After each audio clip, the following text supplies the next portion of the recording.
In 2022, when Vladimir Putin first ordered his full-scale invasion of Ukraine, it was estimated that Russia had a little over 3,000 tanks in active inventory ready and able to fight.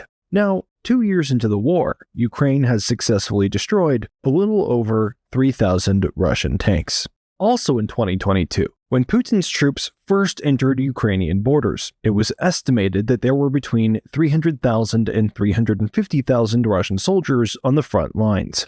Today, 2 years into the war, Russian casualties are estimated by most sources as being between 300,000 and 350,000. You might be noticing a trend here. Numerically speaking, the entire Russian fighting force that initially invaded Ukraine has now been defeated, with Russian casualties now roughly equivalent to that force's initial combined strength. You can think of it this way. For every soldier you saw on video invading Ukraine, a Russian soldier has now fallen in battle. Russia has been able to keep fighting to this point despite these losses because of its initial surplus of men and equipment, and because of the replacements it has been able to produce throughout the war. But in terms of attrition, Russia's ability to replace its losses is now wearing thin. Looking again at Russian tanks, while Russia has lost over 3,000 in the past 2 years, or around 1,500 annually, Russia produces just 500 to 600 replacements per year, or around 1,200 total since the war has started. That means that in terms of raw numbers, if being generous, Russia's tank force is now less than half as strong as it was at the start of the war, not counting the tactical loss of Russia's most experienced tank crews, which take years of proper training to replace. A similar trend also emerges in Russian armored vehicles. Russia has lost nearly 9,000 of them over the past 2 years, or around 4,500 annually. In this case, Russia's production seems to be keeping pace with its losses, with Russia able to produce around 4,500 new armored vehicles each year. But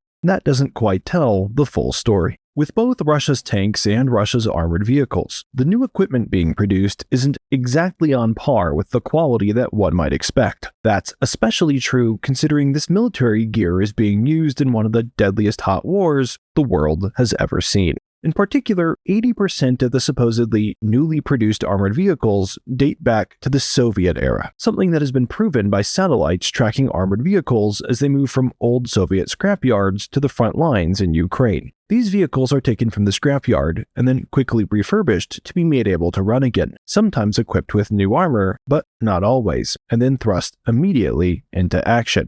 Unsurprisingly, this low-quality gear has proven to be essentially worthless in many battlefield scenarios, especially when it comes up against modern military weapons that Ukraine has access to, like drones and Javelin missiles. Sometimes the vehicles are so old and so badly corroded from years of neglect that even simple bullets do the trick, meaning that supposedly armored vehicles cause more harm than good by giving the soldiers inside a false sense of security. So obviously, while these Soviet relics might help fill the gap in Russia's numbers, they don't fill the gap in quality or mission readiness. And that said, they probably won't even be able to fill the gap in terms of numbers for much longer either. That's because Russia's stockpiles of Soviet-era gear are now running out, as verified through satellite imagery provided by various intelligence services. Most estimates show that Russia can only sustain their current rate of losses until early 2025, at which point they will reach vehicles that will need deeper refurbishment before being functional, further reducing their ability to replace losses quickly.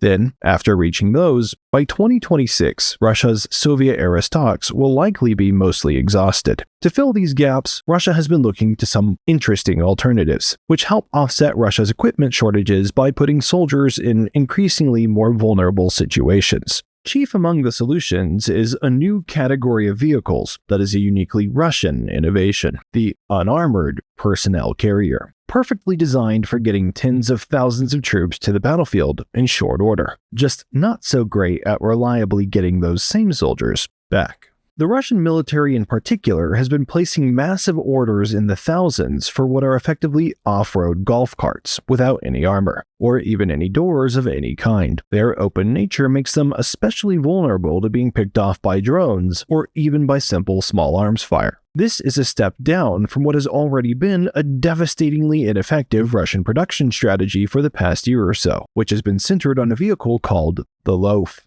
The loaf was designed in 1965 and is similar in appearance and function to the famous Volkswagen bus. Costing just $10,000 to $15,000 brand new, it's not a bad way to go for a cheap camping or farm vehicle, but it's horrifically ineffective as a combat transport. So, as you might expect, Russia decided to make it their primary combat transport vehicle. The main advantage of the loaf is that it has zero electronic components, making it entirely mechanical and cheap and easy to produce, even under sanctions, which is probably the key factor here. The vehicle also features four-wheel drive and high clearance, making it helpful for navigating tough spots. As a logistics vehicle, the loaf could have some uses. But after losing massive quantities of armored transport vehicles in places like Vuhledar and Avdiivka that they couldn't replace, Russia has increasingly been using the loaf to transport troops to the front lines. That's a problem, because the loaf comes with a few catastrophic disadvantages, even beyond the simple fact that it's completely unarmored. On either side of the vehicle are unprotected petrol fuel tanks, which combust much more easily than diesel fuel tanks.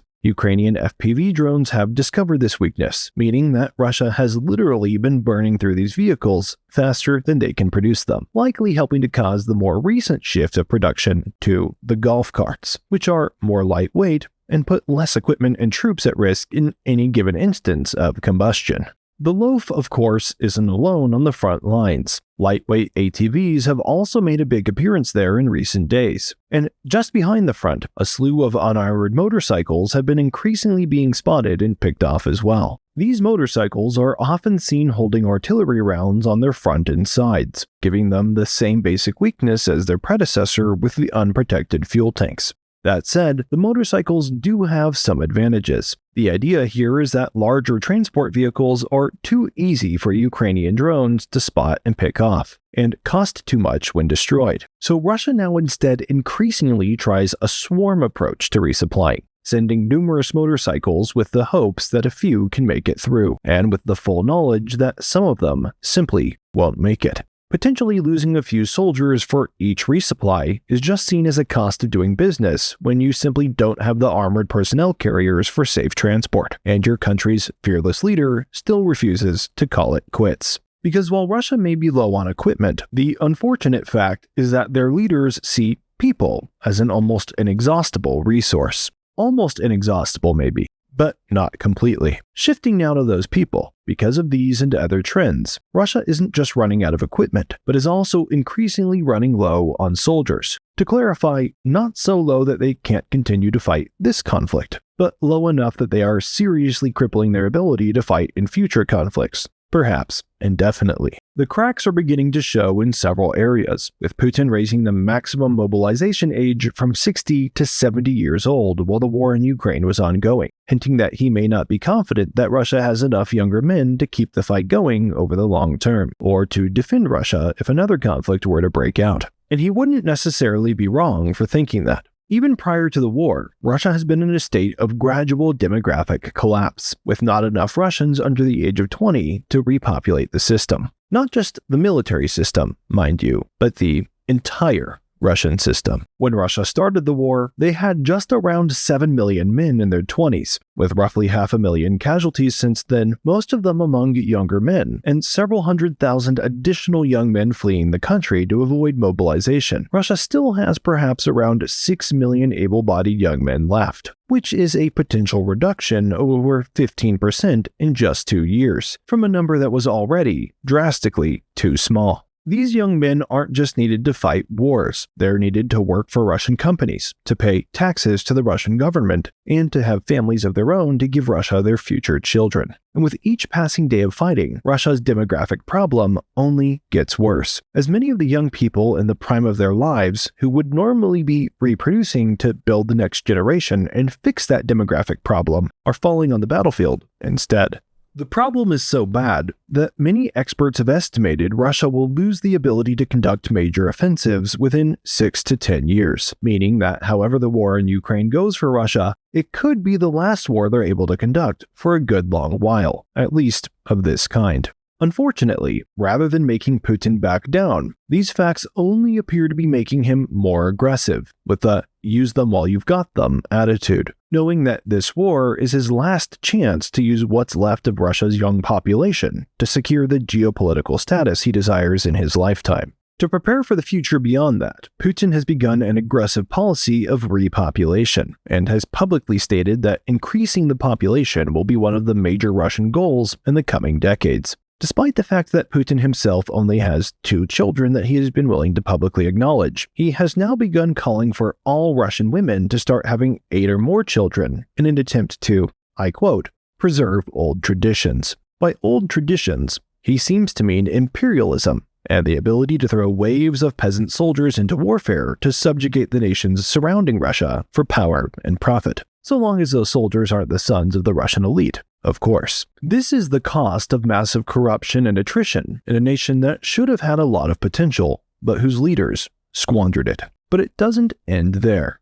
While Russia's losses of tanks, infantry equipment, and infantrymen have been devastating, Russia's losses in their navy and air force could be some of the most significant of all, as the world hurtles towards a new era of modern warfare. Since starting their full-scale invasion, Russia has currently lost nearly a third of the ships in their Black Sea fleet, equal to nearly 40% of the fleet's naval tonnage. All ships that have been sunk or severely damaged. This has all been done at the hands of Ukraine, a nation that doesn't even have any military ships, through the use of asymmetric weapons like anti-ship missiles, naval drones, or even simple speedboats, a capability that Russia still doesn't have an effective response to, and as such has chosen to relocate all of their Black Sea fleet out of range of Ukraine instead. In fact, as I write this video, Ukraine has just announced that Russia's last naval patrol ship has now left Crimea, unable to stand up to the pressure. It's gotten so bad that even the British Defense Minister has gone on record to say that Russia's Black Sea fleet has been rendered functionally inactive, leading to catastrophic ripple effects across all of Russia's other naval theaters, something which I've documented more fully in another full-length video.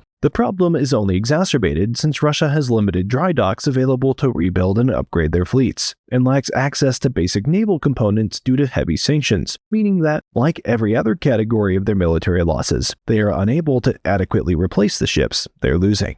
And then there's the Russian Air Force, which is running out of planes and experienced pilots. During the first 2 years of the conflict from February 2022 to February 2024, Russia lost at least 342 planes and 325 helicopters to Ukrainian forces, failing to gain air superiority over Ukraine, who lacks modern fighters, despite Russia theoretically having the second largest and most powerful air force in the world. Russia isn't only losing aircraft to combat, though. It's also rapidly using up the lifespans on its aircraft by flying repeated missions, forcing Russia to retire their aircraft at a rapid pace due to overuse. By the end of this year, Russia will lose over 60 aircraft to this overuse, only a third of which will be replaced by new production, not even counting those aircraft that are being lost to combat. And as those new planes hit the battlefield, they are increasingly being piloted by less and less experienced pilots, who have not had the time to gain the experience necessary to operate effectively in combat situations, something which in turn results in even more rapid losses of future aircraft, something that will only get worse as F-16s begin to finally arrive in Ukraine, likely in the coming weeks. And speaking of F-16s, those present another problem for Russia as well, since, surprise surprise, the Russian military is also running out of something else they can't replace: air defense systems. The cream of the crop in this category for Russia is the S-400, which was thought to be the best anti-air system in the world until this conflict started, and Ukraine quickly discovered that the system couldn't even effectively fight rockets. Now, Russia only has somewhere around 50 of these systems remaining, down from estimates of over 100 at the start of the war. And for the past few weeks leading up to this video, Ukraine has been rapidly destroying the remaining systems at an average rate of about 1 per day. That's creating unfixable holes in Russia's air defense at the precise time that Western air support is finally entering the conflict in a meaningful way. Because of all of these factors, Russia has limited the use of its air force so as not to feed unnecessary losses, just as they have slowed down offensive efforts against Ukraine due to heavy losses of tanks and infantry vehicles. They are trying their best to hold on to the land they have, but it's far from certain that they will be able to do so. That's the cost of 2 years of attrition in a country with an economy smaller than the economy of Italy. Be sure to subscribe for more and check out this video on the current state of the Russian Navy for a deeper dive on this topic.